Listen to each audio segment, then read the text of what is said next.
most of the police officers here just left just now for the end of the day, and I think that's because most of the protesters dispersed. So what began with mostly peaceful protests took a turn near curfew because some of the protesters told us that they felt silenced. Our cameras captured two scenarios tonight. Peaceful protesters throughout the day warning each other to stay together and remember curfew. Others told me they did not want to be silenced, so they continued marching the streets after the 8 o'clock curfew. That's when police in a SWAT vehicle told them to leave and minutes later began making arrests. They loaded stragglers in a city bus and took them to jail. I spoke to protesters earlier in the day about officers starting to have conversations with demonstrators today. Critics said it was too late. I'm a mother. I've got a son. I've got children. Enough is enough. When is enough going to be enough? Is it going to be enough when their kids get hit? Their kids get killed every day? The family members get shot every day. The chief says it's never too late, and he agrees reform is needed, but criticized protesters who did not follow the curfew and caused destruction. Individuals throwing paint, throwing rocks, throwing bottles, and then a number of individuals just simply failing to comply with the curfew order. This curfew didn't happen just because everything was going great.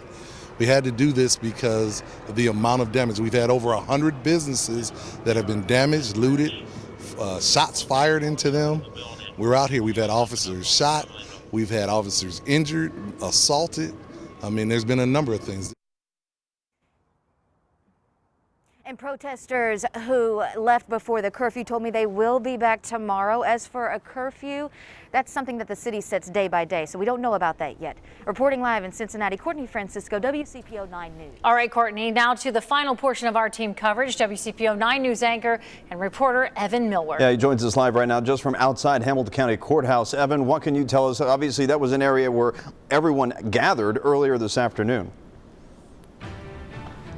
Yeah, you know, Craig, this was where the start of what was hours and hours of peaceful protest and marching started here at noon, and it was coming back around here just before curfew where things really pivoted for the worse. We were following these protesters as they got here, and then we saw the bike unit swoop in right here and arrest 4 men and pull them out of a car. Just watch this.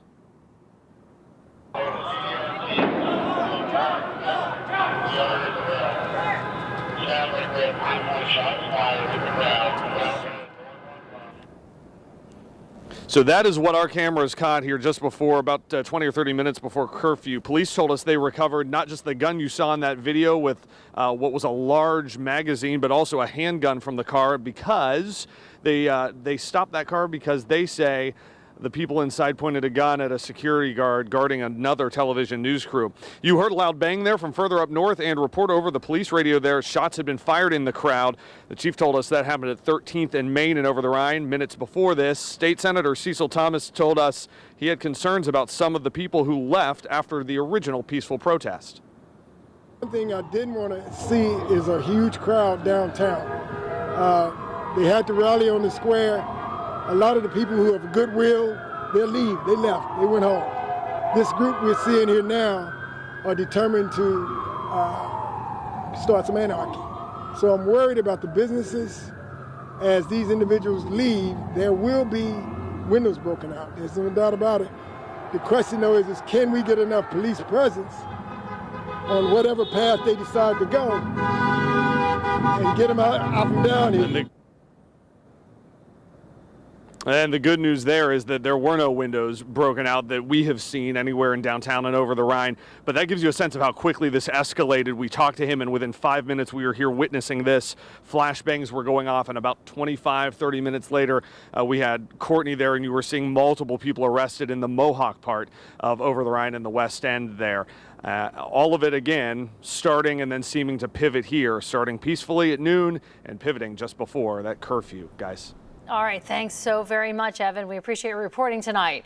Cincinnati officers say they confiscated several guns tonight, including This one, it had a 100-round magazine. It is the one Evan was showing you in that video. Officers say there were shots fired around 13th and Main this evening. Well, tonight's curfew was extended beyond Cincinnati. St. Bernard police are following suit with Mayor Cranley's order. The mayor of Norwood also declared a state of emergency there so he could impose a curfew of 8 o'clock as well. And across the river, as of tonight, both Covington and Newport again enforced theirs at 9 p.m.